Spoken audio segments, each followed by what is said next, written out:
The 2017 Mummy movie is not good, but I don't hate it as much as everyone else did. If you believe in guilty pleasure entertainment, that's what this movie is for me. Having said that, I think maybe the movie could have been better. If you haven't seen it, stop this video and go watch the 1999 Mummy movie starring Rachel Weisz and Brendan Fraser. When you're done with that, listen to me summarize another movie. Tom Cruise is a soldier who happens upon the burial place of Amenet, an Egyptian princess history removed all records of. The movie may have explained why she was buried in Iraq, but I missed it if they did. Amenet made a deal with the Egyptian god of death. He gives her special powers, and in return, she brings him a mortal body to possess. She kills her dad and baby brother, but before she can complete the ceremony, she's stopped and, say it with me now, buried alive. The special knife and stones she needed for the ceremony are separated. In the present day, Tom is chosen to be the new guy Amenet will use to bring forth the god of death, and that's bad, so she gotta be stopped. The biggest problem with this movie is, after Tom Cruise unleashes Amenet, he's pretty reactive throughout most of the movie.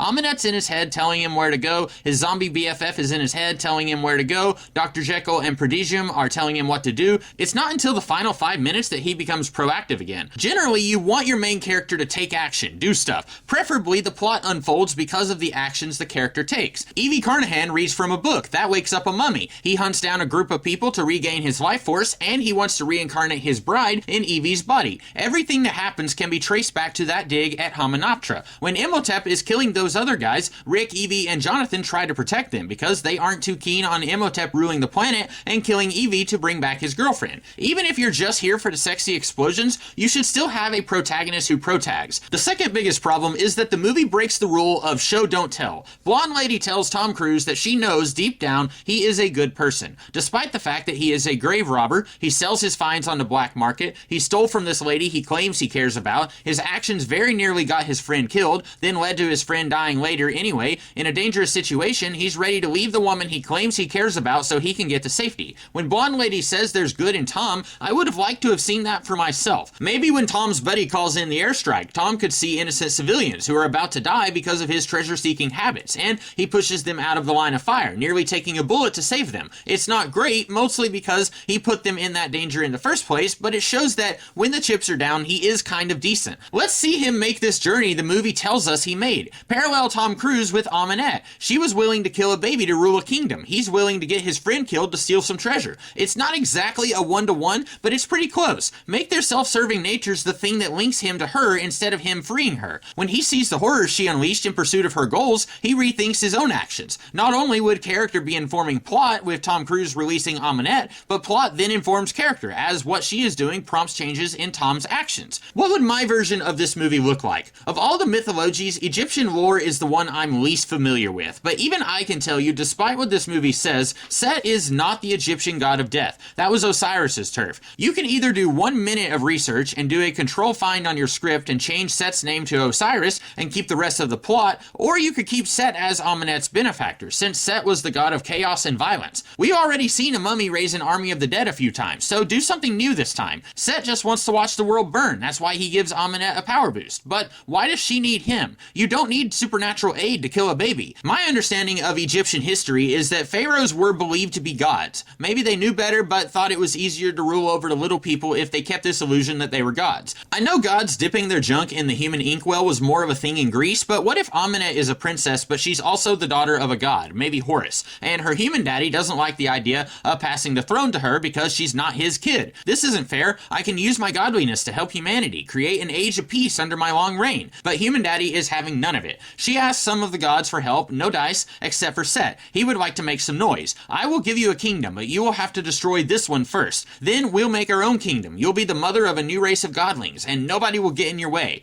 I would want her to be understandably villainous, like in A Storm of Swords, when Tyrion is put on trial for a crime he didn't commit, and he says if the people he saved from invasion want to cast him as a villain, then so be it. You understand why she does what she does even if you don't like it. Maybe human daddy banished her, tried to kill her when he found out she wasn't his daughter, so her actions make sense. The movie, she kills a defenseless baby and says, well, that was a different time. No, let's have a character with like an ounce of complexity. Before she can complete her bargain with Set, she's arrested by the Magi. That would be kind of a cool nod to the previous Mummy franchise without hitting us over the head with a book. Yeah, she's supposed to have been born like 1500 years before Imhotep, but that's okay, they can have more than one mummy that they're keeping an eye on. In In the present day, we cut out the stuff with Dr. Jekyll and Prodigium. On paper, I don't have a problem with the concept of the Dark Universe, but this movie spends like 15 minutes at Prodigium setting up little wink-wink cameo nods for future movies.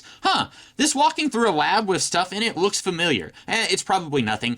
Our protagonist isn't especially active, so it would be better to cut all this setting up the Dark Universe stuff and establish our character. Also, we remove all references to an American Werewolf in London. Whenever our protagonist needs to find a dagger or a ruby or find the bad guy or whatever, he can find clues and follow them and use his own brain. This guy was almost certainly brought back from the dead by the bad guy. If you listen to what he says, you might be playing into the bad guy's hands. Oh, he's leading you to Amunet? Who could have seen this coming? It's just Tom Cruise and Blonde Lady. She's an archaeologist, or is she? And he's her hired bodyguard, because some people in this part of the world don't want her digging up the evils of the past. If you're asking why Prodigium wouldn't provide her with bodyguards who are informed about what they're doing, let's make it so Prodigium isn't the horror movie version of S.H.I.E.L.D. They aren't a multi-billion-dollar high-tech multinational organization. They've got a few scientists, some low-grade sorcerers protecting the stuff that they found, but they're not well-funded enough to have an entire army seeking out the stuff that they want to protect the world from. Blonde Lady needs to hire her ex-boyfriend, who, much to her dismay, she knows is the best in the biz. She's looking for supernatural relics to keep the world safe from, but we won't find out about that yet. Cutting out the clumsy world building and extraneous characters allows us to focus on this relationship that just kind of happens off-screen. I don't know how long Tom Cruise has known Blonde Lady. He slept with her a few days earlier, but then Zombie Pal says he always thought he had a chance with her. So how long have they known her? Saying they've known each other for some time is basically a narrative cheat. You don't have to develop their relationship. It's already there. Let's move on to the explosions. But a story should be built on the characterization, the conflict of characterizations. The action stuff should serve that, not be the predominant ingredient. But if we limit the adventure to these two bickering with each other while they're trying to undo the mess they made and save the world, you can showcase their characters while also giving the masses the sexy explosions they want. So Tom Cruise and Blonde Lady dated in the past, now they're working together. He's smarmy, but there's a hint of a good person in him. Heck, when he does awaken Amunet, Blonde Lady can say they should call in backup. Maybe there are experts who can handle this. But Tom says, no, I endangered the planet. I can't just pass the buck. I was confused on putting Set in a mortal body. Is that a good thing for Set?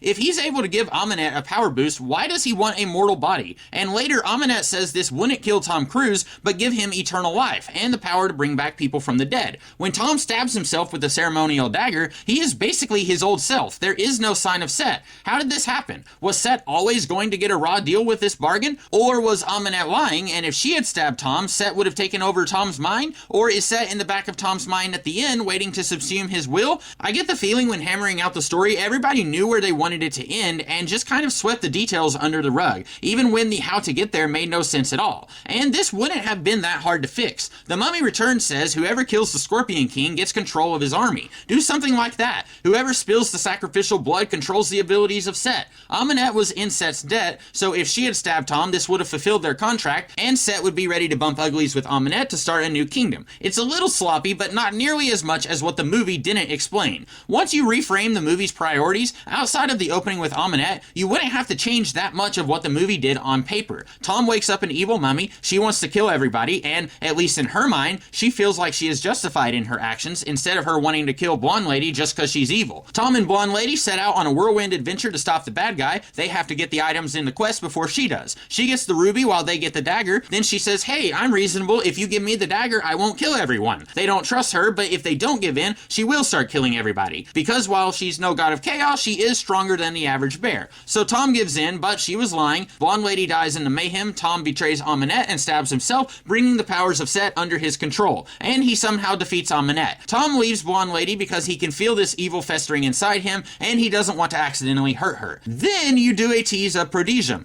Blonde Lady talks to some guy and tells him what happened. She says, don't worry, I believe in Tom Cruise. He's a good guy, but some guy, we can call him Dr. Van Helsing, he says, I don't know, we may need to be ready in case he turns against humanity. Is it a little Nick Fury at the end of Iron Man or Monarch at the end of Cole Skong Island? Yeah, a little, but this is much less clumsy than setting half the final act of the movie in a setting that ultimately isn't going to be paid off in this movie. Sure, I always laugh at movies that think they're going to get a sequel and do a sting like this, and there would be a risk of that, but I would prefer this to what the movie did. While the problems this movie had were pretty big, I think from the script writing stage, they would have been pretty easy to course correct from if they had seen the errors of their ways. My version doesn't look that different when I'm giving the high notes of what could have been cool to see. I hope you guys like this, and if you did, check out what I'll be up to in the future. Until then, have a good one.